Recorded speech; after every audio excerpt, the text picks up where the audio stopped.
Hello dear students, today we are going to start our next topic, that is from page number 142 and the name of the topic is England. तो हम England के बारे में हम बात करेंगे.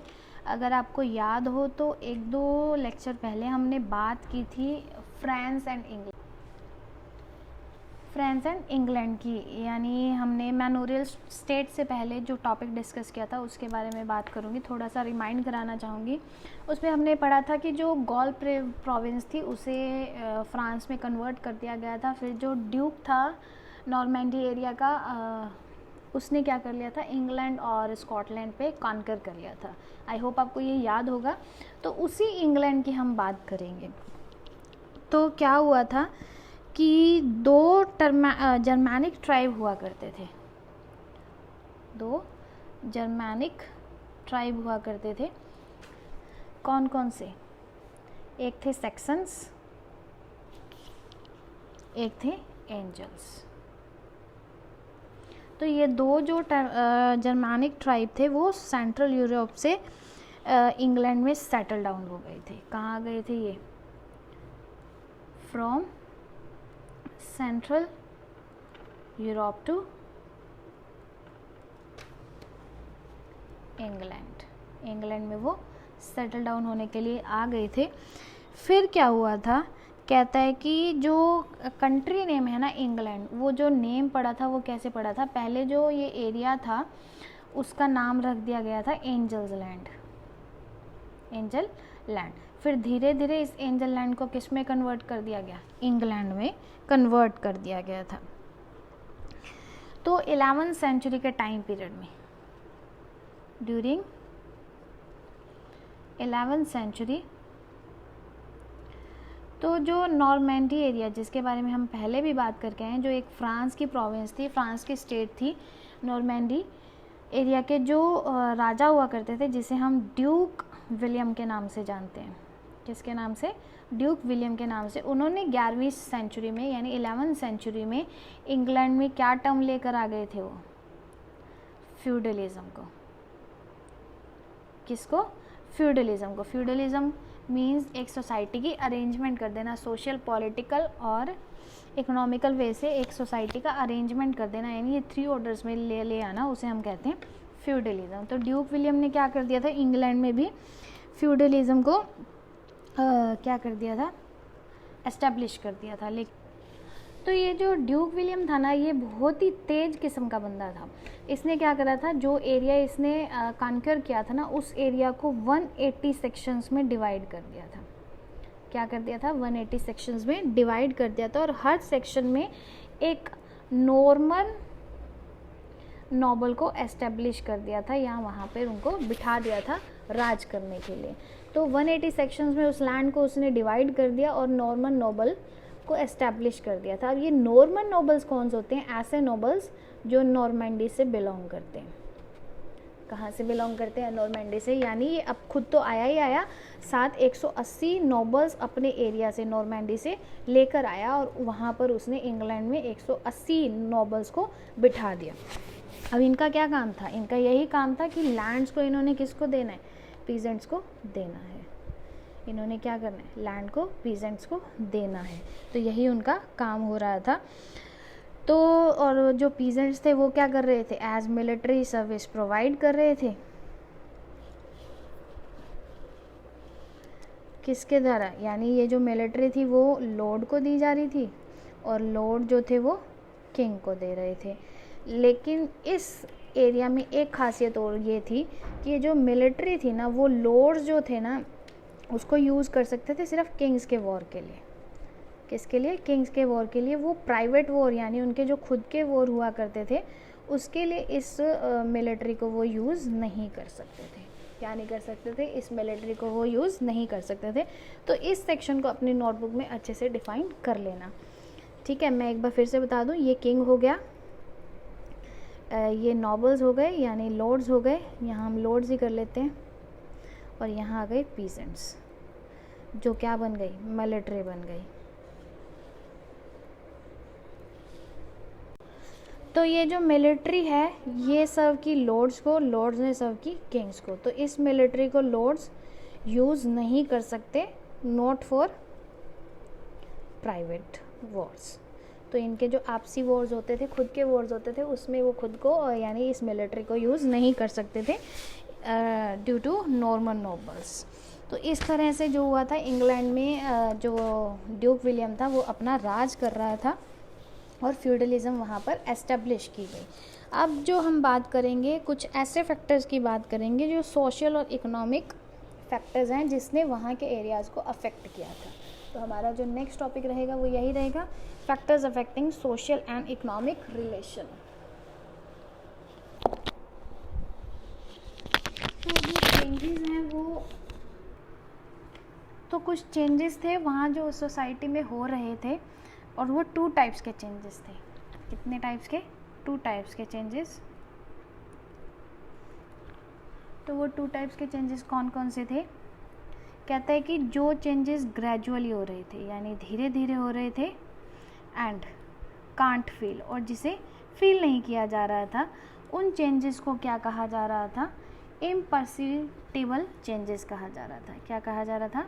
इम्पर्सिटेबल। जैसे एग्जाम्पल हो गया इसका एनवायरनमेंट, यानी जिन चेंजेस का पता नहीं चल रहा था या फील नहीं किए जा रहे थे, धीरे धीरे उस सोसाइटी में इम्प्लीमेंट हो रहे थे, उन चेंजेस को इम्पर्सिटेबल चेंजेस कहा जा रहा था। और जो दूसरा चेंजेस हो रहा था दैट इज़ ड्रामेटिक चेंजेस, जो सडन चेंज हो रहा था, अचानक से चेंज हुआ और जिसे फील भी किया जा सकता था, कैन फील, तो उसे हम कहेंगे ड्रामेटिक चेंजेस। तो ये 2 तरह के चेंजेस वहाँ पर होने लग गए थे, सोशल और इकोनॉमिक चेंजेस, जिसने वहाँ की सोसाइटी को काफ़ी अफेक्ट किया था।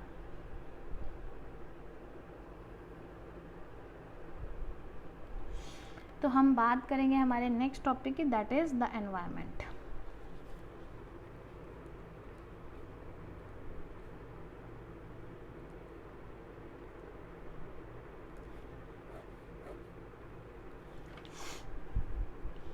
कहते हैं कि 5th to 10th सेंचुरी का जो टाइम पीरियड था, 5th to 10th सेंचुरी का जो टाइम पीरियड था, उस टाइम पीरियड में जो यूरोप था ना, वो मेनली किससे कवर्ड था? Covered with vast forest. वो यूरोप जो था मेनली फॉरेस्ट से कवर था, यानी वहाँ पे क्या थी? डेफिशिट लैंड ऑफ एग्रीकल्चर, यानी एग्रीकल्चर जो लैंड थी वो काफ़ी कम लैंड थी, जिससे उसकी जो प्रोडक्टिविटी थी यानी प्रोडक्शन थी काफ़ी कम हो रही थी। तो काफ़ी वजह से जो एग्रीकल्चर प्रोडक्शन थी वो डाउन चली गई, और साथ ही साथ जो पीजेंट्स थे ना वो भी क्या कर रहे थे? ऑब्सेस कर रहे थे। पीजेंट्स भी क्या कर रहे थे? अगेंस्ट हो रहे थे। आपको मैंने पहले भी बताया था कि जो पीजेंट्स थे वो अगेंस्ट हो जाते थे अपने लॉर्ड्स के, और फिर वो क्या कर देते थे? हाइड हो जाते थे इन फॉरेस्ट में वो हाइड हो जाते थे और वहाँ पे क्या रहने लग जाते थे, यानी रिफ्यूजी बन जाते थे। ठीक है, तो इस तरह से वहाँ की जो प्रोडक्शन थी, एग्रीकल्चर प्रोडक्शन या एग्रीकल्चर ईल्ड्स जो थी वो कम होती गई थी। क्या होती गई थी? कम होती गई थी। दूसरा रीज़न ये था, ये एनवायरनमेंट ही हो गया कि एक तो फॉरेस्ट जो था वो वहाँ पे ज़्यादा था, जिस वजह से एग्रीकल्चर लैंड ही कम थी कि जो प्रोडक्शन थी वो अपने आप ही कम होती गई, कम ही हो रही थी। और दूसरा जो यूरोप था ना, वो 5th to 10th सेंचुरी के टाइम पीरियड में उसका जो क्लाइमेट था ना मोस्टली कोल्ड रहता था। क्या रहता था? कोल्ड रहता था, जिस वजह से जो सॉइल होती थी वो मॉइस्ट रहती थी, यानी कोई फैक्टर अफेक्ट करता था, और जो ग्रोइंग सीज़न था ना वो काफ़ी शॉर्ट था। क्या था?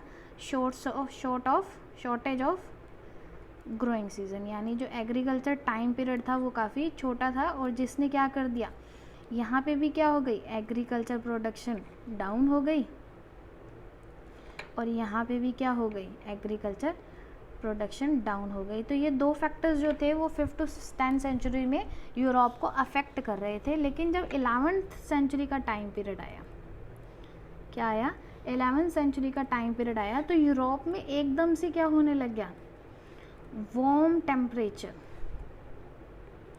एंटर होने लग गया, जिस वजह से जो टेम्परेचर था वो इंक्रीज़ हो गया और जो ग्रोइंग सीज़न था वो इंक्रीज़ हो गया, ग्रोइंग सीज़न लॉन्गर हो गया। क्या हो गया, लॉन्गर हो गया ग्रोइंग सीज़न। क्यों, क्योंकि अगर मौसम गर्म रहेगा ना तो जो सॉइल होगी ना उसकी जो पावर होगी, यानी उसमें फ्रोस्ट, बर्फ़ नहीं जमेगी ड्यू टू कोल्ड, और जो वार्म टेम्परेचर होगा जो उस ईज़िली क्या कर देगी, उसको क्या ड्राई कर देगी, जिस वजह से उसे कल्टीवेट करना काफ़ी इजी हो जाता था, प्लाइंग करना काफ़ी इजी हो जाता था, और उसका जो फर्टाइल पार्ट था जो नीचे, यानी उस लेयर के नीचे हुआ करता था, वो निकल जाता था। तो जो प्लो का टाइम पीरियड था ईजिली हो गया था ड्यू टू वार्म टेम्परेचर, यानी प्लॉइंग ईजी हो गई थी, जिस वजह से क्या हुआ, हिस्टोरियन ने ये फील किया कि जो था ना एग्रीकल्चर प्रोडक्शन पहले से काफ़ी इंक्रीज़ होने लग गई, एग्रीकल्चर प्रोडक्शन पहले से इंक्रीज़ होने लग गई थी ड्यू टू वार्म टेम्परेचर। ठीक है, तो पहले क्या था, जो कोल्ड टेम्परेचर था वो ज़्यादा टाइम तक रहता था यूरोप में, और जो ग्रोइंग पीरियड था वो शॉर्ट होता गया था। तो कोल्ड टेम्परेचर होने के कारण जो सॉइल थी वो फ्रोस्ट होती जाती थी, उसमें बर्फ़ जम जाती थी, जिसे प्लो करना काफ़ी मुश्किल हो जाता था, तो प्लाइंग हो नहीं पाती थी, जिस वजह से एग्रीकल्चर ईल्ड जो थी वो डिक्रीज़ होती गई। लेकिन 11th सेंचुरी के बाद टेम्परेचर वार्म होता गया, टाइम पीरियड ग्रोइंग सीजन का इंक्रीज़ हो गया, और जो सॉइल थी वो प्लो होनी काफ़ी इजी हो गई थी। और दूसरा क्या हुआ था, इसी वार्म टेम्परेचर के कारण ना जो फॉरेस्ट पार्ट था ना यूरोप का, फॉरेस्ट जो थे वो भी क्या हो गए थे, डिक्लाइन होने लग गए थे, डेफिसिट होने लग गए थे, कम होने लग गए थे, और वो कन्वर्ट हो गए थे किस में, एग्रीकल्चर लैंड में। किस में, एग्रीकल्चर लैंड में। तो फॉरेस्ट कम हो गए थे, एग्रीकल्चर लैंड इंक्रीज़ होने लग गई थी। जब एग्रीकल्चर एरिया ही आपका इंक्रीज़ होने लग जाएगा तो ऑब्वियस है कि प्रीवियस ईयर से जो प्रोडक्टिविटी है वो आपकी इंक्रीज़ हो जाएगी।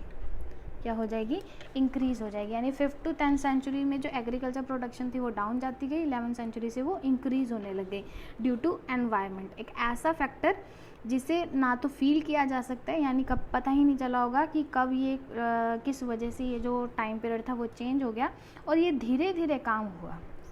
ये 500 साल लग गए इसको चेंज होने में, तो ग्रेजुअली हुआ और फील नहीं किया गया, यानी पता नहीं किसने फील किया होगा और किसने नहीं किया होगा। तो ऐसे चेंजेस जो सोसाइटी को अफेक्ट करते हैं, जिसे हम फील नहीं कर सकते और धीरे धीरे एस्टैब्लिश होते हैं, ऐसे चेंजेस को हम इम्पर्सिटेबल चेंजेस कहते हैं। यानी कुछ ऐसे फैक्टर्स जिसने यूरोप को अफेक्ट किया, लेकिन वो जो अफेक्शन था वो ग्रेजुअली हुआ और जिसे फील नहीं किया जा सकता था। आई होप आपको ये टॉपिक समझ आ गया होगा। कल जो है हम इसका नेक्स्ट पार्ट पढ़ेंगे, लैंड यूज़, यानी जो सडन चेंज हुआ जिसे फील किया जा सकता है, जिसे हम ड्रामेटिक चेंज कहते थे। After discussing this topic, if you have any doubt, please let me know. Otherwise, do your work timely, prepare your notes timely, and don't forget to pray. And see you in next video. Till then, take care. Thank you.